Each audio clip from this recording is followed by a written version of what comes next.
Let's check itong Arc of the Universe. Medyo kompleto yung kanilang white paper, kaya let's dive into that. Hi guys, I'm Jan, aka Soral. Welcome to your YouTube channel for your NFT Play-To reviews. Don't forget to like, share, subscribe, and hit that notification bell. Kaya, let's go! So ito guys yung kanilang website, arcoftheuniverse.com.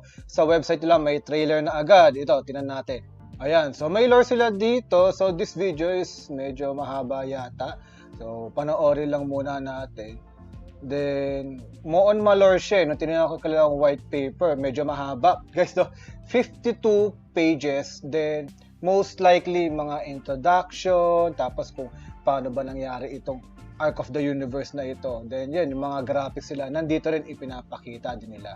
So, if you want to finish this video, visit yung kanilang website para makita nyo kung ano yung lore nitong larong ito. So by the way guys, yung token nila is mabibili na sa PancakeSwap or sa PooCoin. Ito po yung kanyang contract address na wala nang iba. Pag may nakita kayong konting difference dyan ay wala na po. Yan, no? Scam yun. So interesting enough, no, dito sa kanilang paggalaw ng token. Sila lang yata yung recently nakikita ko na ganito yung movement. Most likely mga di ba? Mga nag-all-time low pero sila umaangat, no? Nag-consolidate din, umangat. So tingnan natin ano ba yung reason kung bakit umangat to at ano yung nakikita nila na hindi natin nakikita. So kung gusto yung bumili ng kanilang NFT dito, pindutin nila itong hangar key. Mapupunta kayo dito. Ayan. So yung kanilang hangar key or yung NFT nila is 3,000 pesos po. Yung isa, medyo premium, 6,000 pesos. Nagkaroon na sila ng dalawang sale kung di nagkakamali at naging successful naman. Ito na yung pangatlo nila. And marirelease na itong game na to on March 26, no? Or from the publish of this video, malay nyo, is released na nga po. At maaari na itong gamitin yung mga NFT doon sa game nila. Okay, dito sa Arc of the Universe. So they're saying yung ito project na to ay compatible na sa technology ng metaverse and they're projecting itong technology is expected to arrive ng mga 7 to 15 years from now. Kaya ginagamit na po nila ito. Actually, dito sa website nila makikita nyo na halos lahat ng summarization nitong larong ito, like from ships to combat to marketplace, sa store nila, refinements, upgrade, ranking, and check-in. Pero mas maganda talaga na punta natin yung black paper nila, isa-summarize ko rin naman doon. Then, yung black paper yung tawag nila, no, kaysa white paper. At dito sa Discord community nila is madadownload yung English version. Dahil dito sa website, Spanish version po yung pag-click nyo to. Okay? Ang unang tingin ko rin is hindi ko mabase. Okay, sabi ko, paano ko gagawa ng review ito? Pero nung pumunta tayo sa kanilang Discord community, nandun pala yung English. Kaya kung gusto yung makabalita sa mga latest updates, no, follow kayo dito sa kanilang Discord, pati sa Twitter. Okay, para hindi nyo ma-miss out. So ito yung nabanggit natin, no? Na-finish yung kanilang pre-sale ng NFT 1 and 2. Then progress na nga ngayon, no, yung kanilang pangatlong pre-sale. Tapos, Team Docs din po sila. Nandiyan yung mga profile nila, yung Instagram nila, sila po yun. And partners po sila ng Crypto Brazil also. Nandiyan naman sa baba yung mga socials nila. Pwede yung tingnan from Twitter, YouTube, Telegram, Discord, pati Reddit. So, let's check. Ito kaya white paper. So, yung first at second page, usually, mga warning lang yan. Then, the table of contents from third to fourth page. Tapos yung introduction. So usually mga lore nga ito na introduce ko rin sa inyo kanina. This will be a 3D game na may play to earn profitability. Tapos yung mga maglalaro dito ay ang tawag sa atin ay Arcans. Yan. So all throughout ng mga phases ng laro nila, no, yung aspects nila is all about place, community, and decision. So doon tatakbo po yung laro nila. For example, sa phase 1, yung place nila is located sa mga maraming asteroid.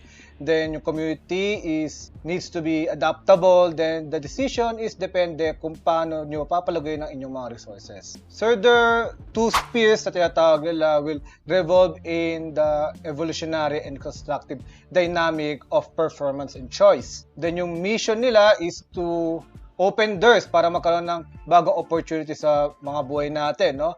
And their vision is to utilize this metaverse technology nga. So yung phase 1 ng laro nila, no, is farming.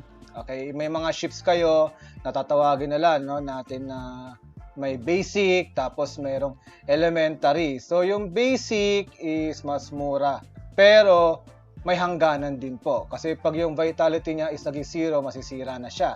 Yung elementary naman is mas superior siya at may mga elements and rarity also. Yan. So yung mga elements dito is crystal, hydrogen, wave, light, and metal with so many rarities. So yung pinaka-common yung alpha, then susunod yung beta, delta, yung pinaka-rare ay omega. Bawal po no yung maraming account sa isang IP. Okay, kundi madidelete po yung account nyo. Then pag farming, usually yung mga gameplay niyan is mining. So nabanggit natin yung vitality kasi as time goes by, no, maaari pong masira nga yung ating mga sheep. May mga lifespan po yan. So tinitingnan nila dito ng ROI is 25 days, then times 2 is 50 days. Depende yan syempre do sa fluctuation din ng token nila na ARKs, pati syempre yung vitality kasi maaari kasi masira yan ng mga asteroid via the collision risk na tinatawag nila. At maliban pa diyan, meron din fuel no para tumakbo yung inyong mga ship. Depende yan no do sa mining pati sa collision time and also yung vitality ng inyong mga ship. In case daw no nagkaroon kayo problema sa mining, you can use radar. Tapos yung magiging reward dito is yung mga ores like Synth, Duke at Right. Yung mga ores na yan, pwede yung i-trade sa marketplace syempre, kasama ng mga NFTs pati mga iba't ibang items. Ang gagamitin ditong currency is space. No? Dalawa yung magiging currency nila, isa yung ARK, the governance, yung space is the in-game. So they're projecting right now, yung basic ship, 2,560 space.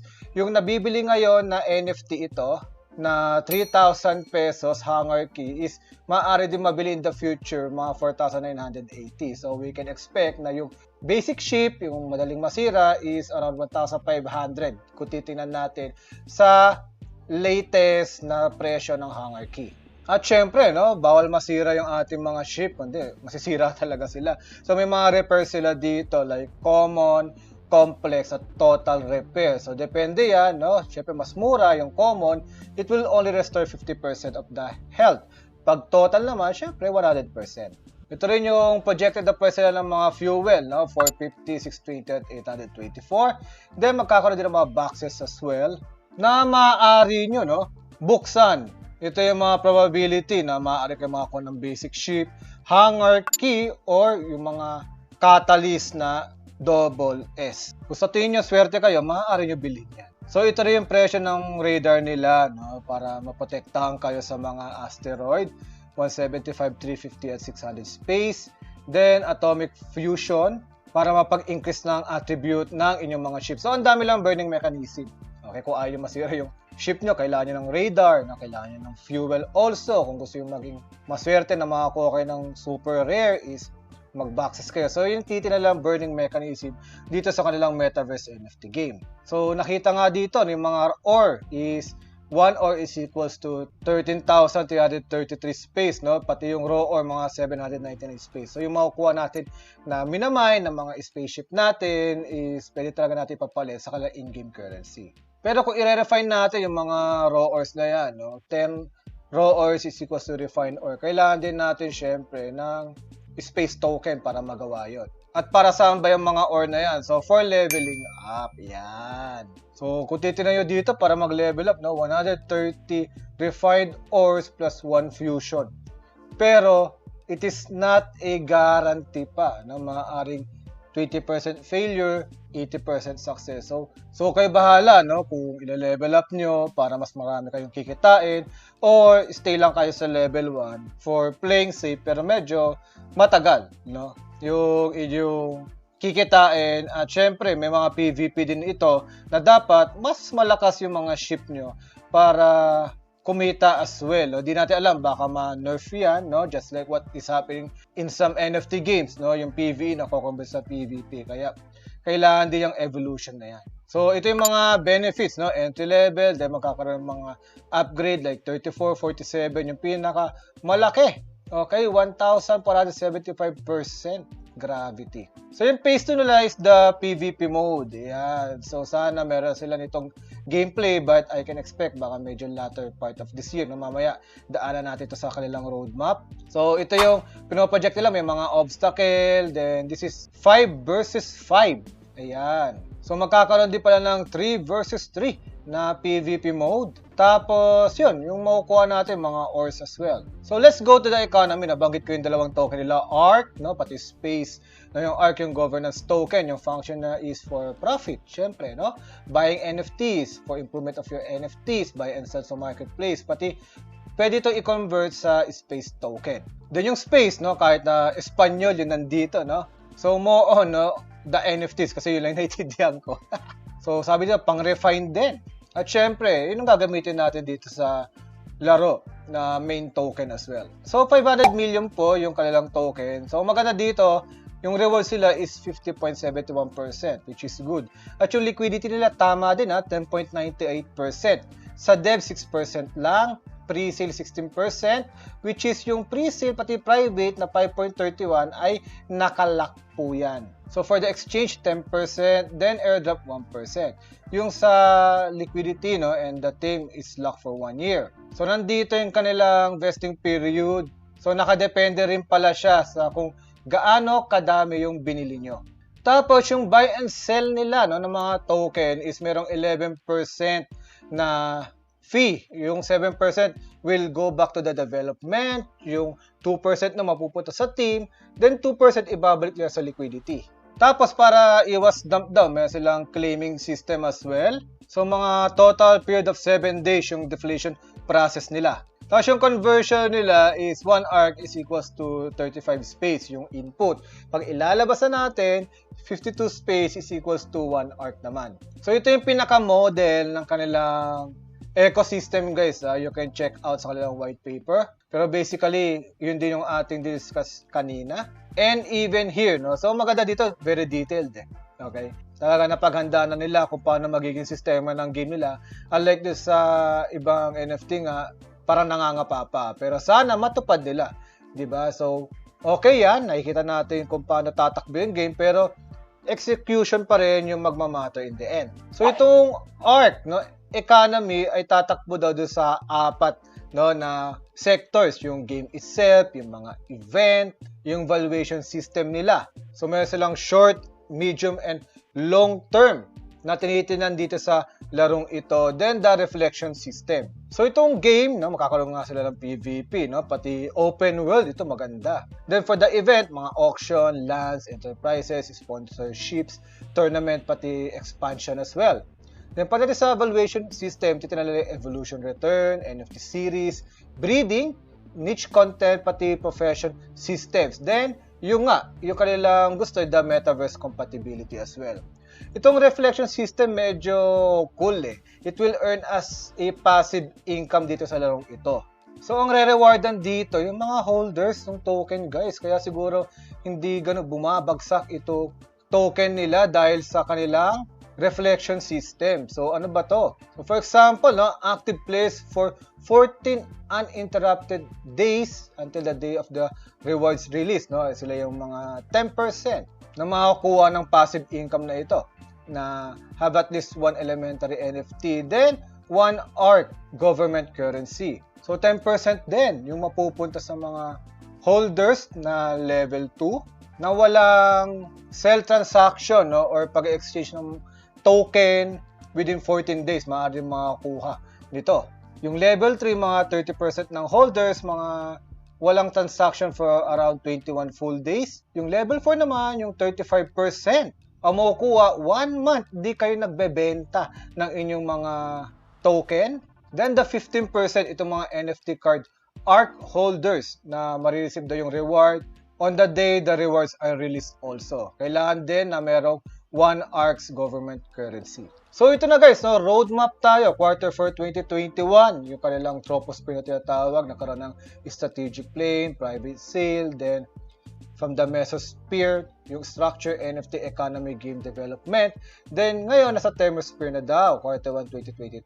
So may smart contract na, nag-pre-sale na, may launching na ng token. So right now, nag-NFT sale na, pero meron na rin smart contract din po yan. So, on phase 1 is the adaptation. I-release nga, di ba, sa March 26 yung kanilang laro, yung farming muna. Then the marketplace, improvement, then paglilist sa CoinMarketCap, CoinGecko, pati Coinbase, then the airdrop as well. Tapos, i-expect na rin natin dito on Q1 2022 yung demo ng kanilang 3D game. So, in Q2 2022, Exosphere ang tawag nila, the advanced game, pati yung alpha nito. So, magkakaroon ng contest, no? PvP, ranking, pati mobile version of the game.